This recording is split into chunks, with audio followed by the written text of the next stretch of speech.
Hello, Tubies. It's me, Sheila Truelove, here with you again. And I just felt the need to react to a video I saw with MJ Harris, who I absolutely love. I think he's very smart. He's very positive. He's very upbeat. He has the energy that I love. I love that type of energy because I feel people who are just so apathetic about life, it's sad.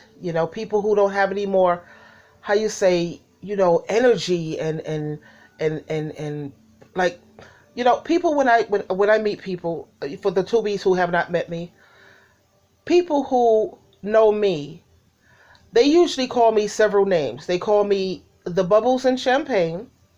I have people call me Jolly. Hi, Jolly. How you doing, Jolly?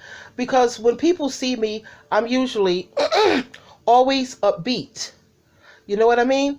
Because I mean, we've all been hurt. But the thing is, you're not supposed to grow bitter. You're supposed to become better and more knowledgeable, and hopefully you make wiser decisions. That's what life is all about, learning. Um, so I was, yeah, and I have people at my job where they have asked me, "What is your secret?" Listen, Sheila, really, what is your secret? Because every time we see you, you are always so happy. You're so upbeat. I have women telling me this in the ladies' room. I have people telling me this around my office. I even had my manager who said she wants to give me a promotion. She said, because even though I go through a lot, and they know that I went through a lot when it comes to the cult that I was involved in and the loss of my family, that was heavy. That was very heavy for me. And my manager, both two managers actually, two of the attorneys, they said, we got to give it to you, Sheila, because you are always so professional and you always come in here and you're always so positive, because I believe you leave your problem, check your problems at the door. But there has been times when I have been down, but they didn't see it. There have been times when I was in my office crying my eyes out. I cry almost every day when I think about the loss of my family and how I was so misled when it came to giving up over 50 years of my life to a cult. And then to find out that it was all a lie, Then when I think about the issues that I had with alcohol, I was a problem drinker, and as a Jehovah Witness, you're not allowed to go to AA, you're not allowed to get any help to try to help you work through anything, because they consider AA or NA or Al-Anon and all of these programs that are designed to give you support. They consider that to be a part of Babylon the Great. They say the empire of false religion, because they have something like called the Serenity Prayer, and they talk about the higher power instead of talking about Jehovah and Jesus Christ. They use the term higher power. So they don't recommend for Watchtower people with Jehovah Witnesses to be going to these things. And if you let them know that you are going to them, they will shun you. You may not get this fellowship, but if they find out that you're going to these type of groups, they will definitely shun you. Because I had my ex-husband who was having struggles with cocaine, and when he was talking about going to the NA for support, they totally discouraged that. Totally. So for years, I had issues battling with alcohol, but being raised in this cult for oh please, forever, forever. It was hard on me. So this caused some problems between my son and my daughter, whatever. But the thing is, I say, look, I don't beat myself up too much when it comes to my son and my daughter. Both, thanks to Jehovah God, Yahweh, and Jesus Christ, both of my children are God-fearing. They are both productive members of society. They don't have jobs, they have careers. They have their own my daughter has a house, she has a car, two cars. My son has his beautiful place where he lives, he has his car, he has a career, he works as a social worker, counselor, therapist. My daughter, she's a registered nurse and a coordinator. They have great careers because I pushed education, and I'm not going to let them take that away from me. Now, as a Jehovah Witness, you're not supposed to push education. You're not supposed to recommend for your children to go to college. That's out. I refuse to listen to that because I know, when you're on a job and you want promotions, a lot of these promotions, they're going to ask you for a bachelor's. You're going to have to at least have a bachelor's if you want to progress in the company. So I put emphasis on education. So I put emphasis on serving God and Christ and education. Now, was I a perfect parent? No, I was not. I made mistakes and I made errors, but I was a single parent, And as a single parent, I'm going to tell you, Tubies, I give myself a pat on the back. Good job, Sheila. You were not perfect, but you did a damn good job. I made sure we had Bible studies. I made sure we went to Christian meetings. I made sure on Saturdays we had our family studies, family meeting. Not spiritual, but it was a time for the family to vent. Like, what's been bugging you all week? Is there something that I did that's troubling to you, or your sister did, or your brother did to you? What's been going on? We had to check in every week on the weekends. I did that. I made sure that they got their homework and their schoolwork was up to par. I worked like a dog to make sure nobody was going to rape or molest my children. I worked hard keeping food in the house and keeping the rent paid and utilities and clothes on their back. I worked hard doing all of these things, And it pissed me off when kids, they could focus on the little things that you did wrong. Let's say you did 3 things wrong, but you did 1,000 things right. They don't care about what you did right. All they want to focus on is what you did wrong. That's it. And that disgusts me. And to this day, I don't like kids. I can't stand them. I see them on TV and I have to fast forward. I see people talking about the baby. I can't be around it. I can't stand them. I can't stand kids. And that's sad. That's really sad. Anyway, I was listening to MJ Harris and he was talking about the types of people to avoid. And he made a lot of good points, like people who are flaky. Flaky people who, you make plans with these people and they constantly fall through. They say they're going to meet you someplace. You get there, they're not there. They fall through. They constantly flaky. You can't plan anything with them because it's just not going to go through. So I agree with him when it says you have to avoid those type of people. Okay, I hear that. I feel that. Now, he also says to stay away from people who are unsupportive. People who are unsupportive, you don't need them around you. I agree with him to some extent. But if you see someone going in the wrong direction, why should you be supportive of that? Like with the Jehovah Witness organization, my son and daughter, they were raised in this organization, okay? They were raised in it. Now, this organization teaches you that if people disagree with you, throw them away. Just get away from them because they could be damaging to your spiritual well-being. So this organization pretty much teaches you, and I was like that too. I had to step back, fall back and do a self-inventory on myself because I noticed that's how I used to be too. Used to be. When people don't, agree with you because that's the way you're taught in this organization. Now, when it comes to my son and my daughter, you want me to be supportive. I am very supportive when I see you going in the right direction. Absolutely. But as a parent, as a mother, you see your kid, not making wisest decisions. You know what I'm saying? Like with my son, he seems to say, "Oh, Mom, you're just being argumentative." Argumentative to my son means you're not agreeing with me, Mom. The same thing with my daughter. Her thing is, if you disagree with her, you're not respecting her boundaries. Okay? These people are like 2 Timothy chapter 4, verse 3 and 4 says. Let me read that to you what it says.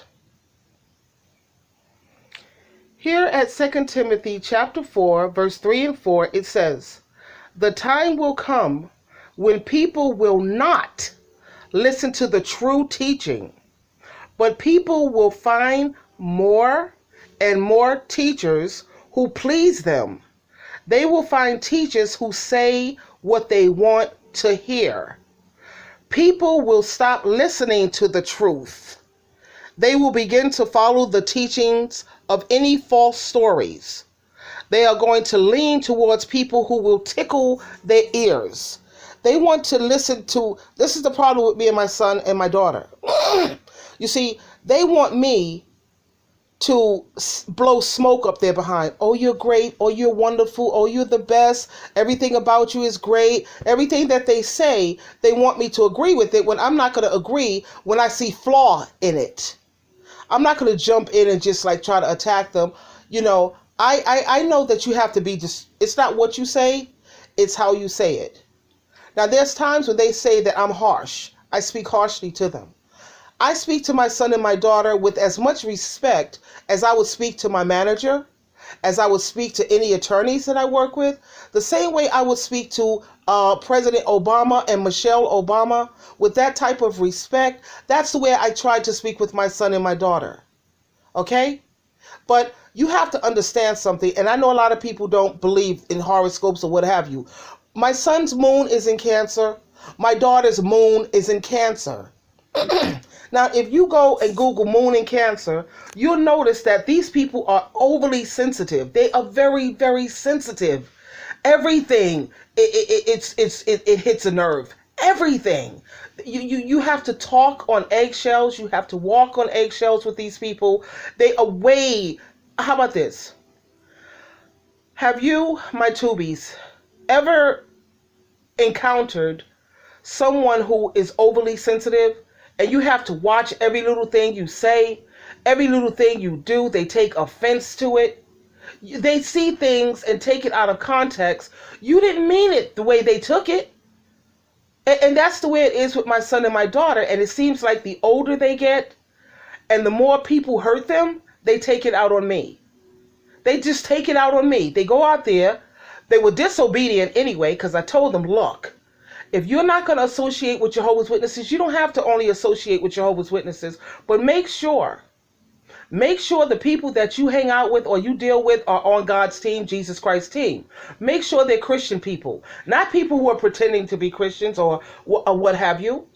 I told them to make sure that you're dealing with people on Jesus Christ's team. Now, because they chose not to listen and they went out there and made decisions that was contrary to what I told them, what I taught them, what I inculcated in them. No, they went out there and got involved with stupid people, got their little heart. My daughter got traumatized by, when she started messing with these dudes out here, she got traumatized. And of course she's going to blame that on me. I gave her PTSD. No, they gave her PTSD.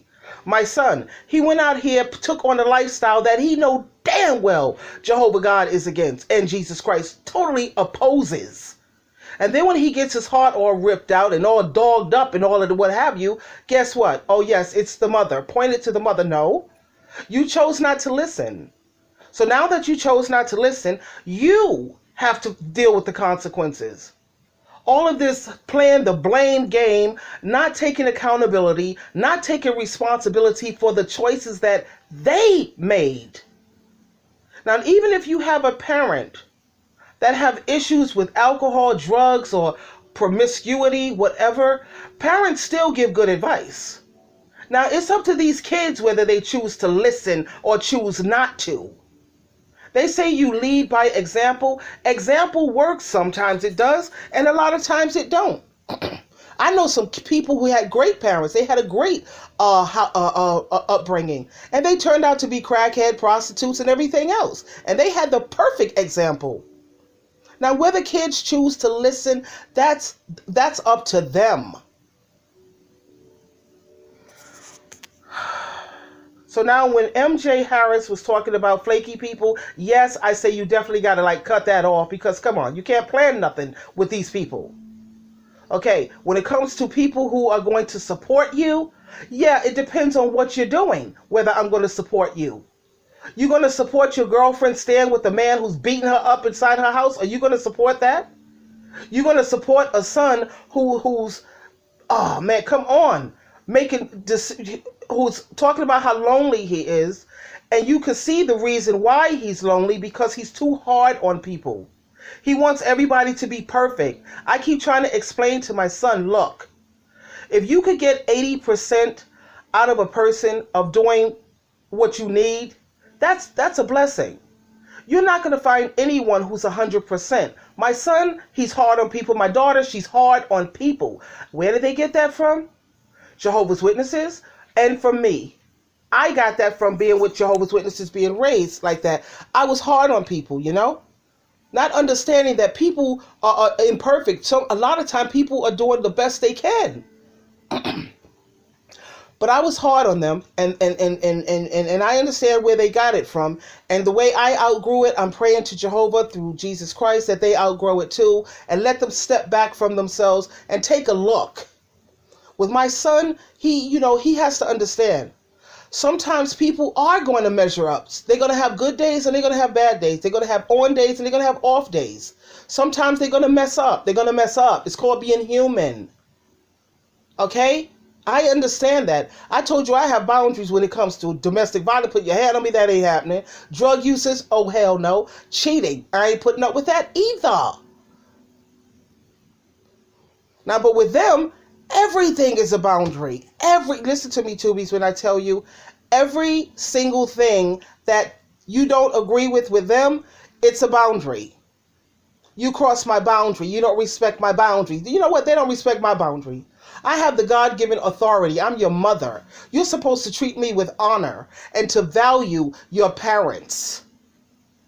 Women are so eager to be submissive, which means obedient. When it comes to some dude, they're ready to be, let me be submissive because the Bible says. The Bible also says to be obedient to your parents. How come they don't hear that part? What's up with that part? It says to honor and value your parents. Oh no, that part, that flies right out the window. So it's like they tend to cherry pick the scriptures that they want to listen to. And as I was listening to MJ Harris, I was agreeing with him with a lot of things, and he's right in a lot of things that he says. At the same time, it depends on the situation. That's what people have got to understand. What he says doesn't apply in every situation.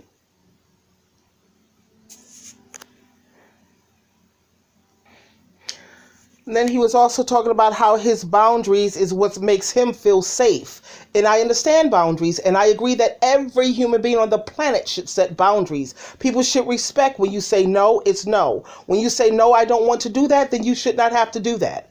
Like my children, they told me, Mom, I don't want you drinking around me. I respect their boundaries, Tubies. I don't even drink around them. If I knew my kids are coming over, I don't drink at all.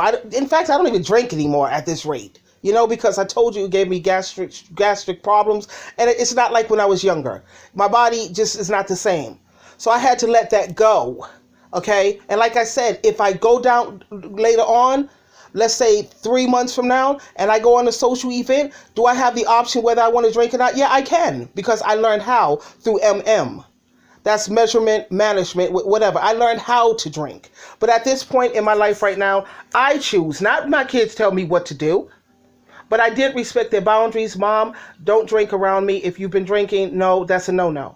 Now, there was a time when I would call them if I was drinking. They don't like that. So I don't do it. I don't do it. That's respecting your boundaries. But to sit here and tell me when you're nowhere around, I'm not having nothing to do with you at all, you're going to tell me, no, don't drink. That's the decision I have to make. Okay? You can't have kids telling you what to do. I'm not going to even say kids telling you what to do, because I am open-minded enough that if my children are saying something to me and it's reasonable and it makes sense, I love it. I say thank you. I don't get all high and mighty like my son. I don't need your help. You need to help yourself. See, that's high and mighty. So it's going to have to happen with my son. I pray to Jehovah to lovingly show him the right way and to correct him, because he's too haughty right now. He's getting hurt out there because he's lonely. He's very, very lonely, and he's going to stay lonely. To be honest with you, I think he deserves to be lonely. He deserves it. Because when I reached out to him, no, that's like Norman Bates. I don't want to be like Norman Bates, me and mama. I understand you want outside friends, but when you can't find that right now, you have to work with what you have. Okay? And he has his sister. She likes to vacation, all of that. He likes to travel. Why can't you connect with your sister? Why can't you guys get close or what have you? He don't feel comfortable with that. No matter where he goes, he's not comfortable. Number one reason, he's not comfortable in his own skin. He has to learn that too. But let me try to tell him that. Oh no, you're coming at me. You must have been drinking. Were you drinking? No, Lewis, I haven't been drinking nothing at all, Lewis. Oh, yeah, you have to, because why are you attacking me? You're Lewis, what? No, oh man. I told him a couple of things on his channel. All of his freaking videos, Tubies, it's all sad, man. It's all talking about everything that's wrong in the world. It's talking about because he didn't have a father, and my father was gone, and this happened to me, and the reason why I have a hard time setting boundaries or trusting my intuition, and what? And I was saying, Lou, maybe you could lighten it up just a little. And it all seems like he's coming out like a victim. He blames everything on me, mostly me. Mom this and mom, whatever. Man, come on. You made these decisions. He takes no accountability for nothing. No responsibility for anything at all. My daughter, oh baby, please. I don't even have nothing to say to her grandkids, none of them. But I tell you this. I remember when their father walked off and didn't look back. And before he left, he said, let me tell you something, Sheila. I'm not giving up my life for these kids. He said, because these kids are not going to give up their life for me. Now, keep in mind, he's a Scorpio. His Mercury is in Scorpio. They're psychic, really. They know stuff. He said, I'm not giving up my life. Let me tell my daughter, leave Lissetti. Throw him to the garbage. Get rid of that guy. You think she'll do that for me? Nope. I tell her to give up this, do this for me, do that for me, or give this up, or whatever. They're not going to give up anything for you. Especially a female. Once she finds some dude and he's giving her some attention, she'll take her parents and throw them under the bus, in the garbage, what have you. So when the father walks away, men are wise. This is my viewpoint, and you may not agree with me, Tubies, but I know you're not like Jehovah's Witnesses, ready to throw people under the bus just because they don't agree. But I'm saying men are the smart ones. They know how to make babies and walk off and leave. I feel like such an idiot. I mean,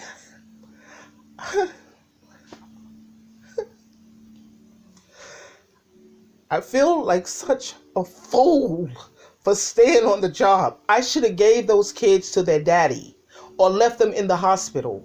That's what I feel I should have done, because they made a mockery out of me, and they made their father prove true, and they made me the fool. I'm Boo Boo the fool. I'm the one that stayed. And I'm hurt. And I'm just, I feel like a fool. I really do. But I know if I could do it all over again, Tubies, I would definitely give them to their daddy. Do you think they would be where they are today if their heroin crackhead daddy raised them? No. Far from it. Far, far from it. And then MJ also made a good point that you shouldn't stay with a person who abuses you, whether it's verbal abuse, physical abuse, financial abuse, whatever abuse. I agree with that 110%. No, you shouldn't stay with, no, first time somebody put their hand on you should be the last time, to be honest with you. Okay? Now, when it comes to abuse, verbal abuse, now I've had my kids say, oh, Mom, but you're so abusive when you talk to me. And you know what? They have people that they work with, and they had issues with the people they work with. Guess why? Because they talk to me abusively. I don't like the way they talk to me. Okay, so you move on. And then they meet other people. Guess what? They have a problem. Guess why? No. I just don't like the way they talk to me. Who's the common denominator here? It's these damn kids, man. It's my son and my daughter. That's the common denomination, where they don't like the way people are talking to them because they expect people to sugarcoat everything. They want people to talk on eggshells, walk on eggshells, talk on eggshells. Watch how you talk to me. In other words, talk to me with agreeing with everything I say, or make sure that you talk to me like I'm a child, like I'm a baby. No, you're not a baby. And I'm an adult, feeling like I'm talking to two other adults. At least that's what I thought.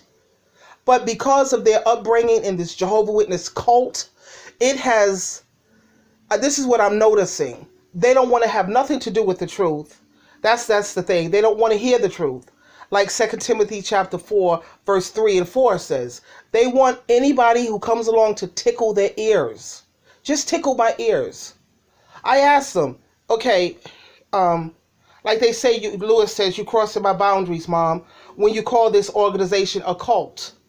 How am I crossing your boundaries when it is the truth? It is a cult. You're going to lose your family just because you choose to go to another Bible study group, or because you choose to leave this organization. You have to lose your family and your friends for things that are not scriptural. Tell me, is that not a cult?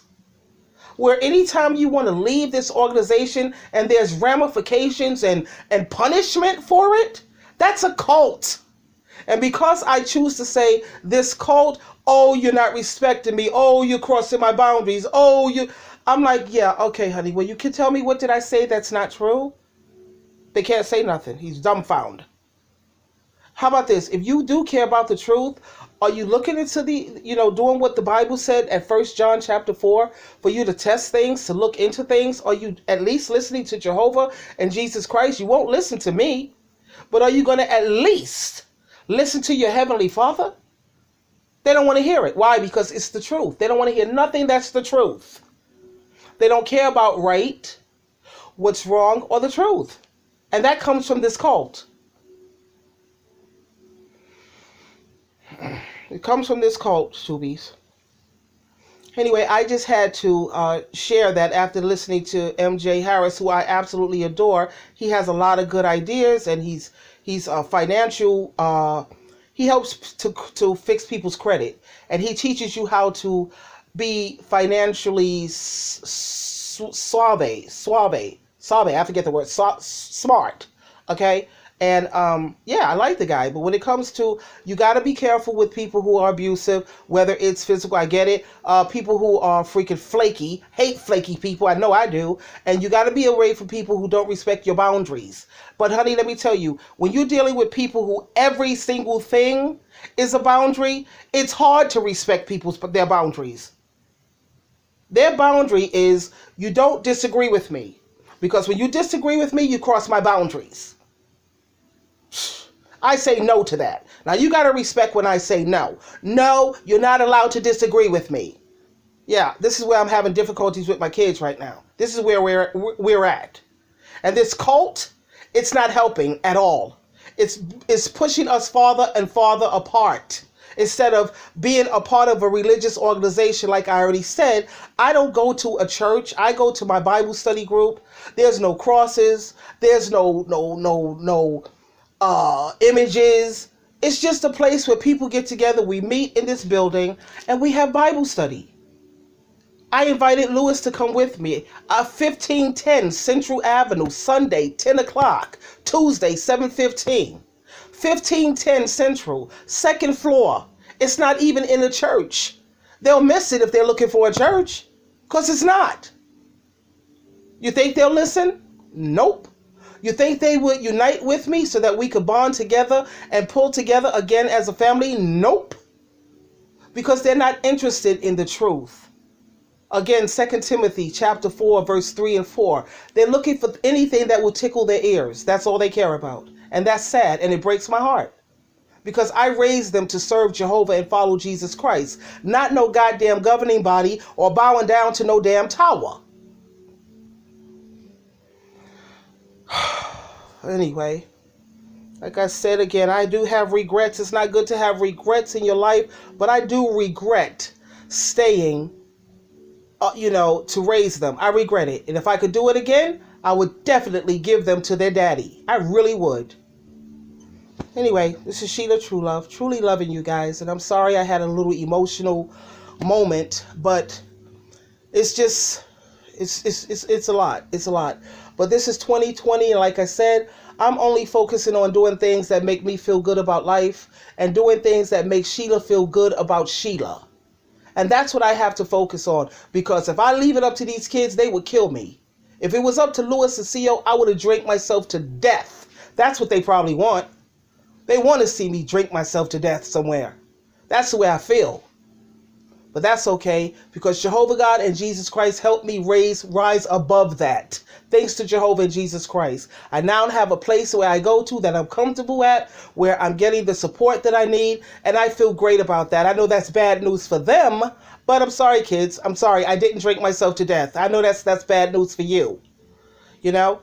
But anyway, I got my Bible study group. I have my women's Bible study group. I have the support group that I need when it comes to alcohol and management. I have just the support that I need right now. And I'm just going to grab it and run with it. That's it. That's all you can do.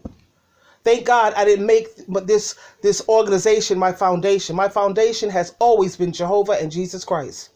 You can't make any human your foundation. Forget that. Your foundation in life, the foundation is what's going to keep you up, what's going to keep you uplifted and from being swallowed up by the earth. Your foundation should always be Jehovah and Jesus Christ. Always. Anyway, Sheila True Love, truly loving you. Good night, darlings.